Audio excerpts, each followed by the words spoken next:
Good afternoon. We will get started in just a moment. Just waiting to clear the waiting room and make sure that folks have connected to audio.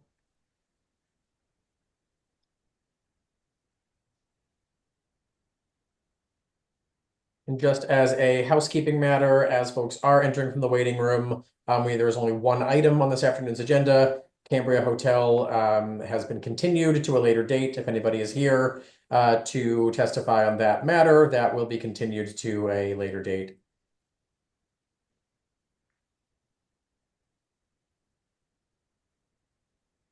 Good afternoon. This is an administrative hearing before the Mayor's Office of Consumer Affairs and Licensing. Today is Thursday, September 18th, 2025. This hearing is being conducted pursuant to temporary amendments to the open meeting law. That is what allows us to meet virtually. This hearing is being recorded and will be posted to the City of Boston's website. We are joined today by the Executive Director of the Mayor's Office of Consumer Affairs and Licensing, Kathleen Joyce, and Director of Operations, Rebecca Fu. Again, there's only one item on this afternoon's agenda. I will read that item into the record. I will ask who is present on behalf of the licensee, who is present on behalf of the Boston Police Department, and whether there are any other individuals with firsthand knowledge of the alleged incident who wish to testify. I will then swear in all parties. The police report will then be read into the record, and the licensee or their representative will have the opportunity to make a brief statement, followed by questions by the Executive Director and Director of Operations. All testimony will be limited only to those individuals with firsthand personal knowledge of the alleged incident. The only item before the Entertainment Division this afternoon concerns JJ&R LLC doing business as The Mix, located at 555 Talbot Avenue in Dorchester. Date of the incident, August 3rd, 2025. DJ entertainment taking place without a license outdoors. Who is present on behalf of the licensee? I am Rufus J. Falk. Great. Who is present on behalf of the Boston Police Department? Sergeant Detective William Gallagher. Detective Eddie Hernandez, if needed. Thank you. And are there any other individuals with firsthand knowledge of the alleged incident who wish to testify? Can you all please raise your right hand? Do you swear to tell the truth, the whole truth, and nothing but the truth? I do. I do. I do. Thank you very much. Sergeant Detective Gallagher, if you could please read the report into the record. Yes, good afternoon, Sergeant Detective Gallagher. I'll be reading from a Boston Police incident report. I'll read only the entertainment issues on here because there is another issue as well. But the report reads as follows. On 8/7/2025 at about 10:10 p.m., Sergeant Detective William Gallagher, Detective Eddie Hernandez, assigned to licensed premise unit, conducted a licensed premise inspection of the Mix at 555 Talbot Ave. Detectives were there to speak to staff about a video they had been forwarded from 8/3/2025 at 6:02 p.m. The video showed a DJ performing for the patrons on the rear patio. Detectives spoke to Mr. Jean Sandy, showing the video clips that they had been forwarded. Detectives explained while the premise did have a one-time entertainment license, live entertainment is only allowed inside. As a result, it was discovered Sergeant Gallagher issued a licensed premise inspection notice number 022050 to the Mix for DJ entertainment taking place on patio without approval. Mr. Sandy signed for and accepted the violation. I believe we did forward also a copy of the video to the board, and we did show it to the manager that evening as well. That's all I have. Thank you, Mr. Falk. Would you like to address the alleged incident? First, we also have other members from my staff who are in the waiting group. I don't know if they were approved or not, but they registered. They also might be in the waiting room as well. I just got in. Okay. All right. Thank you. Great. Sorry, just one moment. Mr. Somebody, if you are planning on testifying, we'll need to swear you in. Okay. Great. Can you please turn your camera on? 1 second. Sure. Thank you very much. If you could please raise your right hand. Do you swear to tell the truth, the whole truth, and nothing but the truth? I do. Thank you, Mr. Falk. Mr. Somebody, you may please continue. Okay. Thank you. Just sort of before I begin, just want to make it. I also did the board was able to receive some of the documents that I emailed over? Yes, it was received. Okay. Yesterday. Just wanted to make sure. So prior to this event, just want to make it known that I had a meeting with the C11 captain in reference to the issue with noise, the issue with some of the concerns of the neighbors and the abutters. had about a good 45-minute meeting with him. This was prior to our Butters meeting that we had in terms of getting applying for an actual full-time full-time entertainment license for the location. Had the conversation with him. Was a great conversation. Then had a follow-up conversation with the Butters meeting to hear what their concerns were. I think I also emailed the board again after that meeting, after sort of hearing some troubling comments from members who were the abutters who were referencing the vehicles that myself and my business partner make that we drive. It was outside of those, it was a productive conversation, but there was some other issues that we've had. The reason why I forwarded the pictures and the information was I feel like the narrative attached to my establishment doesn't match what the actual establishment is. I printed images. I sent them of what Ashmont Grill looked like in terms of their footprint. They had outdoor dining right by the door, but some of the complaints that get lodged about my establishment is about noise that emanates from the door. I had complaints about the time that we do music, but every Friday, right 50 feet from our establishment, there are speakers and live music happening every Friday. From where? But from 2 to 6. And the issue Wait, that who has the speakers near your establishment? You just it, said the it, speakers. it is Ashmont Main Street. They have speakers, they have Okay, DJs, that's different. We're just gonna and focus on what I have control over, and that's the license at the mix. the reason why I'm bringing that up because I'm talking about the actual parameters that were put on my license for outdoor entertainment where we can't do outdoor entertainment at all. There was no conversation in terms of saying through a certain time, and there was no conversation with us that BPD from C11 put those restrictions. BPD from C11 did not put restrictions, not allowing us to say that we couldn't do outdoor entertainment. So, but I'll just speak to I'll speak to the actual event. The event was a private event that we had. I put the application in for an indoor and outdoor entertainment. I don't think your application says outdoor entertainment. The application that I put forward says the access is outside. I put outside as well. And I also forwarded other applications where I also put indoor and outdoor that were approved by the C11 captain. And we didn't run any outdoor entertainment for the entire summer at the detriment of our business in terms of where even on the stipulations, it says that we have to have muted TVs, even though the original location, Ashmont Grill, they actually have speakers outside, and those are the only speakers that were outside that were used. And technically, I know this sounds really frustrating, and I know we probably discussed this at your last violation hearing, but entertainment doesn't follow the licensee. No, I totally get that. I'm just talking So about just because the previous licensee had entertainment, unfortunately, the process at which I have no control over, you have to go back through the process with. I'm not talking about. I don't want to talk about Ashmont Grill today. I'm sure, but I'm not talking about the process. I'm talking about the inconsistency in the complaints. My issue Oh, is the complaints, complaint is not the noise. The complaint is about the demographics of the folks who are actually doing the entertainment.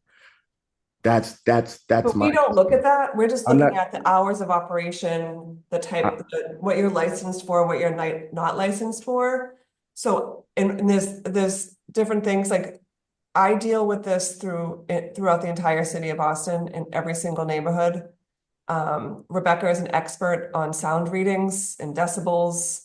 I've had a quick education on all of this at Suffolk Downs, with Fenway. So we're just going to focus right now on the what's been going on. Like I'm going to say a few things. I'm going to urge you to read the face of your license. So it says right on it what is permitted and what isn't permitted. Can I ask you a question of who made that determination if it was never communicated to us that we could never have live entertainment outside prior to it being added to our license? That I mean, as a business owner, you have to research what is allowed and not allowed at your prospective place. Do you know what I mean? Like you No, don't, I not zoned for entertainment. End of story. we're not zoned for entertainment, but that's what the one-time entertainment license is for. So that That's what, because you're not zoned for it, you have to use, the city provides you with kind of a workaround, which is these one-time entertainment licenses. If you were zoned for entertainment, you would have an annual entertainment license well, and you wouldn't have to go to the police captain every single time. I totally understand that Okay. process, but my issue is that if I apply for a one-time entertainment license and I outline that I would also like to utilize outside, why wouldn't that be covered? That's what I'm saying. I'd have to take a look at your application, which I don't have in front of me, but I'm sure Rebecca can find it. I actually emailed you The examples application. of applications that were approved by the C11 captain where I outlined outside for, it says it gives the option for inside, outside. It was approved by the C11 captain. That's why I'm saying that I don't understand how that added stipulation that we cannot use outside as patio for entertainment. That's where my conflict or my confusion is. I actually don't see anything checked off. Event will take place, nothing checked off. Which I literally emailed. Or August 22nd, 23rd. So I am sorry, I'm trying to find the application for A3, but I'm looking at some of the old apps. Sometimes it says inside, sometimes it says both. And then because there were so many complaints about noise, that's why we restricted what was allowed outside. And that's what I'm saying. You're taking the words of a vocal minority to not allow my business to do outside and not even give the option for some type of sort of We should have had that conversation before we gave you the license. But also just to add, one-time license is a temporary license. You don't have zoning yet. We could reject every single one for inside and You don't have outside. the right to do it. Like this is Yeah. privilege. You're requesting permission from the city through these one-time entertainment things. We're in a position, we have to weigh what we know about, your location, the neighborhood. There could be other events in the city. There could be a block party down the street. And we might think it's too much, noise for the neighborhood. Has nothing to do with your demographic or the demographic of your neighbors, but just because you apply for something doesn't mean we grant that. You have to read it. but I have no I have to read it. Can you I feel like it's never mind. I'm gonna leave How it. many seats do you have on your outdoor I'm gonna leave patio, it at that. roughly? Can you repeat the question? How many seats do you have on your outdoor patio, roughly? About 60. Yeah, so I found the application. You did apply for inside, outside patio, but we restricted it. And you restricted it based off of the complaints of neighbors who complain about and I attack wanted you to build a all. better Can track record. I mean, can I finish my statement? I'm just asking just so I can be knowledgeable and be aware of the situation. You restricted our ability to use outside patio because of the complaints that were being lodged by neighbors. Is that basically the reason? Taking a look at what emails we have from that time. I'd have to check back more. So usually with outside, right? If say you had zoning for live entertainment inside and you want outside, when an annual request comes in, we always have the applicant check in with neighborhood services as well. And neighborhood services will chime in on if they want process or not, and they'll let us know, has there been complaints, other things. And I believe, I have to look back, but I think with this application, that we received many complaints about noise. In addition to other things, but we care most about the sound. And we've never been cited for noise. And again, you're going by their account of what noise is. We've never been cited for noise. And as neighbors, we could be open every day until 1 a.m. We never do that. We're open from Wednesday to Sunday. The only time we're open till 1 a.m. is on Friday and a Saturday. Again, you say you don't want me to mention Ashmore Grill. Ashmore Grill was open on Sundays till 1 a.m. They were doing outdoor dining into the evening. They were doing outdoor dining on the side patio, back patio, and in the front patio. So my issue is the complaints are not about noise. The complaints about the individuals who are running the establishment, and you're taking their accounts to in large part harmed my business, down 30% for the summer because we're unable to use the only real patio in that's held by a Black owned business. Like it's while there's actual speakers noise going on every Friday. We're next to a fire station, Ashmore Station, one of the busiest stations in Massachusetts. You have Dorchester Day Parade, you have a number of other events, but it's as if my business is the anomaly, bringing the only noise or bringing the activity in the area. So that's where it gets frustrating because you're taking their account and you didn't even say, okay, can we have a workaround where you guys could, because we literally just had an event, an event for the mayor, and she had a microphone. That was technically would have been a violation. So them using a microphone in the back to talk to the crowd was technically a violation, where we had to have muted TVs. There was no way in which we could have any type of conversation saying, okay, we know that we have issues around noise, but if you're on a Saturday, if you do anything with I'm not even saying the DJ, that's perfectly fine. That's reasonable. I get that. But even saying that we can't have any music, can't have any TVs playing at a reasonable volume, like for the entire day. So Like that's where it Can gets I just jump in frustrating. for a second? What you sent us last night, Rufus, are your applications for August 9th, 10th, 14th, August 22nd, 23rd, 31st. I believe the violation we're talking about today is something you applied for August 3rd, which I believe said DJ inside and it said DJ inside, TV outside. So we'll just talk about that. No, I know you don't want to. I'm trying to talk about the larger issue of the fact that I Sure. understand what you're saying. I thought you didn't want to talk about the I'll larger issue. You completely- just wanted to talk about this. I Talk completely, about this, then we can I talk about the larger completely, issue. no. I'm going to talk about this one. August 3rd, you applied That's fine. August 3rd, for. we're wrong. We're wrong because apparently I wasn't aware of the fact that you put a stipulation onto our outdoor entertainment license. It actually says outside patio TV, and whoever wrote this, I think it's you, that it's blue ink. It says outside, and someone hand wrote patio TV. Inside, you applied for the DJ, and then you signed it. I did sign in. Okay, so you only applied for patio TV outside on No, July but July even 31st, August 2nd, August. no. That's so even if it wasn't even an option to say what you're going to do on the outside. It just says outside. I had to write that stuff in to give an example of but there it says DJ, like it wasn't even an option. Like there isn't like a checkoff mark to say what you should. Again, if it was a miscommunication, I didn't read it correctly. I'll take full responsibility for that. So just I'll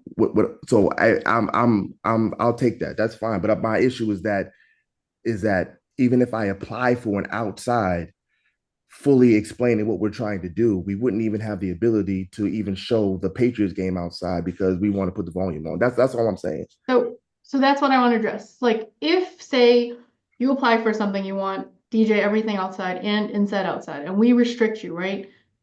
You could have reached out to us to have that conversation. Like, I'd really like a TV. I want to have Patriots game playing, or I want a DJ for brunch, but we never had that conversation. I was looking through all the emails, and because of the complaints, yes, we did put stipulations. But if you came to us asking, can we have an exception? Like, we want to prove and gain this track record to show that we can be a good operator, we would have worked with you. But then the conversation never happened. That feels a little backwards, but I understand exactly what you're saying. I understand what you're saying. Yeah. I just feel like At the end of the day, you don't have live entertainment zoning. So one-time applications, typically these should be for special one-off events, and you apply frequently. Every single applicant who applies frequently, we always ask them, are you going through the zoning process? We don't want anyone to circumvent the current process that exists for zoning, but we work with people, and that's why we will grant, one-time licenses and more often. No, I totally get that. We had that conversation last summer, which is why we went by the book of trying to. Also, we went through the abutters process. We're going through the ISD process to get we've done everything we were supposed to do, which is why you saw so many applications for one-time entertainment licenses. I didn't want to repeat of last summer where we had the two events outside that caused so much turmoil as if we were doing it every weekend. That's why the application doesn't have room for you to check a lot off for outside, because it's usually just for a quote special event, like a one-time event. But we're trying to work with licensees, including you, and help them operate the way that they want to within the rules. So that's why we've loosened them a little bit and have allowed people to use these one-time entertainment applications on a regular basis. No, I fully understand that. I'm just saying for the confusion for our business was that we were under the impression if you apply for indoor outdoor, you would have the ability to do so. But it appears that the restrictions were put on our license because of the complaints that were made, not by BPD, but the complaints were made by abutters that were claiming that we are the reason for all the noise in the area, which the reality is that's not the case. We've never been cited for noise. We've done our due diligence to try to reduce our noise impact in the area, and yet I will say this, I will ask my staff, should they put conditions on the license that don't line up with your application, that they call you or reach out to you and put that in bold. Oftentimes we're processing hundreds of these a week. I understand. Don't have the luxury to make sure everyone reads them and understands them. But in your case, since it's confusing and you want to make sure you're following the rules and it's fair that you thought whatever you applied for, you got, I'll make sure the staff contact you and that you confirm that you understand that you did not get what you wanted, if that's the case. But for your license, right, when you get a one-time license, you have to print it. You should be reading what conditions are on it so that you understand. Say we do allowed outside, great, but there's always a noise ordinance. Every condition, your manager, all the manager, everyone should know what's on it, so what's allowed and you don't get violations. And for this 100%. event, we wrote no outdoor entertainment only until 9, and it was just muted TVs and lawn games for this date. So that should have let you know DJ was not allowed, so it shouldn't have occurred. Yes, by the stipulation. So I would just say that I'll just do my double due diligence to make sure that if there are added restrictions that the C11 captain didn't put on us, that you guys put on, that I'll make sure I give a call just to get a point of clarity. When captain signs off, it's for public safety. No, and then it comes to us, like just because they approve something doesn't mean that we have to approve. No, I totally get it, but he gets the complaints too. So he calls me when he has issues. He lets me know what's going on, and oftentimes a lot of their complaints are based on. I'm not sure what you're familiar with what PBD Square looked like prior to us getting there, but it was an area that was having some trouble. And with people bringing speakers out there on those benches that are in the front, there was just a lot of activity happening on it. And I think, unfortunately, anything that happens in the area gets attached to my business, even though we're not the sort of the genesis of those issues. But again, I'll take full responsibility for not fully reading the stipulations added, and again, we're trying to do our best to make sure that we are following the rules. So I get it. So it's good to hear that you're still working through the ISD process. I urge you to read the face of your license, just because we process hundreds. It's one person in our office that processes all of these, and it moves very quickly. And we might say we've gotten this many noise complaints or this many XYZ complaints. Should they apply? We don't want to stop you from having entertainment. We want to make sure you're doing it so we don't get complaints, because all those complaints come to the same person too. So can I just say that, is there any process of vetting the complaints as well? Because I'm not saying this to that's just what the hearing's for. And I would love to give you, I have to hold hearings. There's over 4,000 licensees in the city. I understand. I can't vet just your complaints. I get it. Spend any more time on it. I get it. But it just feels like whatever their complaints are gets taken as if it's 100% valid, when I would just make the argument that it's not. Every case is not that. When you get written up, that's the first step in having your say. The public hearing is just that. It's a public hearing. I got you. It doesn't mean you've been found in violation because Detective Hernandez and Sergeant Gallagher go out there. This is how we vet it. We receive a complaint, we log it, the police go out, they write you up, we schedule you for a hearing, and we give you an opportunity to talk. and tell us what's going on. That is what is vetting. It takes up a lot of our time, as you can imagine. I get it. Again, we're gonna do our best to be better, and just appreciate it. Thank you, thank you. Any further questions, Director Joyce, Director Fu? No, Anything further, Dr. Falk, Mr. Samadi, you would like the Entertainment Division to consider? No, just thank you, and I take full responsibility, and we're just gonna do a better job of making sure we read the fine print and have more conversations if there are things that we just want to give further clarification on. Thank you. I believe with that that the Entertainment Division has all the information they need at this point, and we'll take this under advisement and issue a written decision. Since that is the only item before the division this afternoon, that will adjourn this hearing. So please, thank you all, and do enjoy the rest of your day. Thank you. Thank you.